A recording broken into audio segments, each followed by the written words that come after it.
I was into punk, there was a kid at school named Mandai, and we would both bring little cassette recorders to school. And he would bring Jimi Hendrix over and over. And I would bring punk. I would bring like the Sex Pistols. I had a neighbor for some reason I had a young girl from probably like 19 or 20 living right in the apartment right next door to me.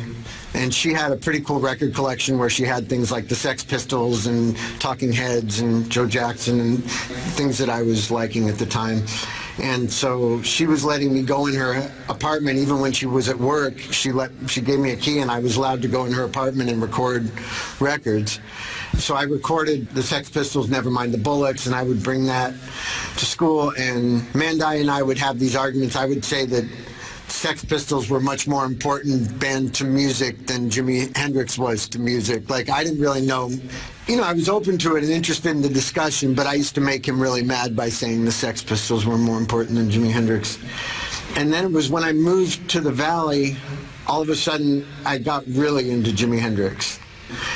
That was sort of like a turning point of me really, having this thing that seemed a bit beyond my ability, whereas punk felt comfortable by this point, and this thing, there was a lot of mystery around it. I would hear something like Little Wing, and I thought it was like 3 or 4 guitars, or at least I thought that he was making one guitar sound like 3 or 4 guitars. And I once went to an Indian reservation.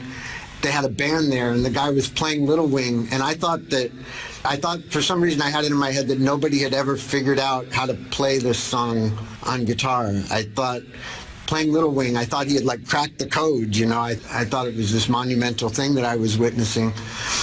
And so it was, moments like that that made me really be striving to uncover these secrets. I also remember playing for my guitar teacher the moment in the Star Spangled Banner at Woodstock where you hear him feeding back on a note. He plays a note and it starts feeding back, and then the note, without him picking, the note suddenly becomes like an octave higher, and then he's moving the whammy bar a little bit, and then the note becomes an octave or 2 higher than that even.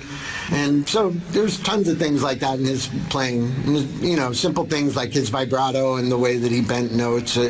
I was striving to make my fingers strong enough to be able to make those sounds. So he was definitely like, in those first years after being into punk, he was the person who I was striving to be able to emulate, But yeah, he was the first for sure. Some of these techniques as being techniques that I came up with or something, because they're in Under the Bridge and Snow and other tunes that I've done in the band. These are all Jimi Hendrix techniques, and people did them before him too. Curtis Mayfield was also doing this type of thing. There's some others that I noticed from time to time.